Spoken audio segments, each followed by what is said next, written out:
Hello. Hello. Thank you for having me. My name is Deana Kumpf. It's spelled Deana Kump, P as in Paul, F as in Frank.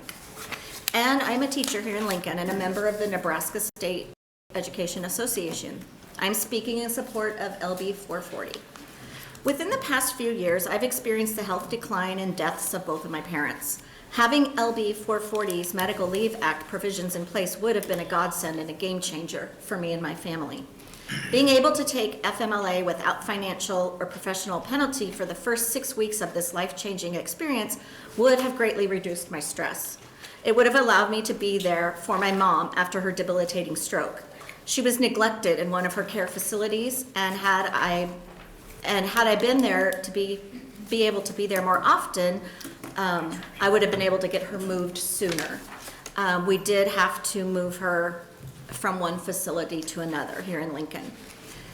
In 2020, I moved both parents to different care facilities. I used the help of my family to get this done in the short time frame I had available outside of work. After getting my mother to a better care facility, I continued to need to take some time off work for her doctor appointments and care plan meetings. I knew it was important to have a representative from our family there. Those are always during the day, the care plan meetings. Sadly, my father fell during this time frame during the COVID pandemic. He also needed to be placed in a care facility. The pandemic made navigating through these these changes even more challenging and more time consuming. It took a lot of time and effort communicating with his doctors just to make arrangements so my parents would be near each other when they truly needed someone they knew and loved close by. Thankfully, my dad's doctor was amazing and did say the man needs to be with his wife, and they were able to be placed in rooms next to each other. As COVID drove us down into the lockdown, I embraced the bittersweet hospital visits for the sheer reason that I was able to see my mother. Just months later, in August 2020, my mother passed away. We buried my mom on a Monday. On a Wednesday, I took one day off to help my dad move rooms in the care facility. I was at work on Thursday and Friday that week after planning much of the funeral service. I didn't even take my bereavement leave as allowed since I was learning to teach. Well, I already knew how to teach in the classroom, but we were learning how to have Zoom students at the same time.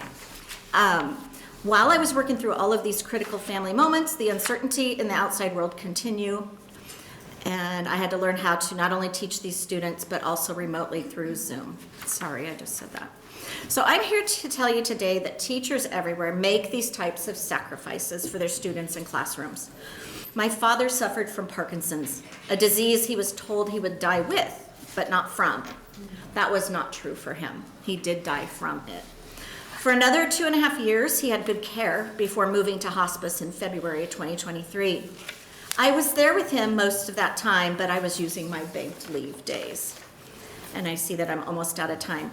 I just want to mention that not only have I needed those concerns for my parents' well-being, but in the last 2 years, I've had to have two surgeries. One was on my shoulder, and I just recently had a knee surgery.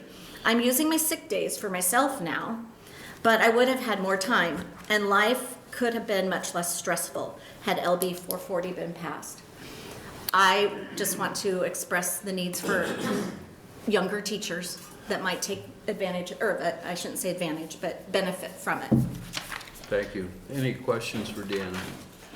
If not, appreciate keeping your, keeping your, yeah, I see a question. Does he have one? Appreciate keeping your students even in priority during of those difficult times. But Senator Lanuski. No, thanks, Chair Merman. Just a comment that I appreciate teachers because you always have handouts. You're very welcome. Thank you.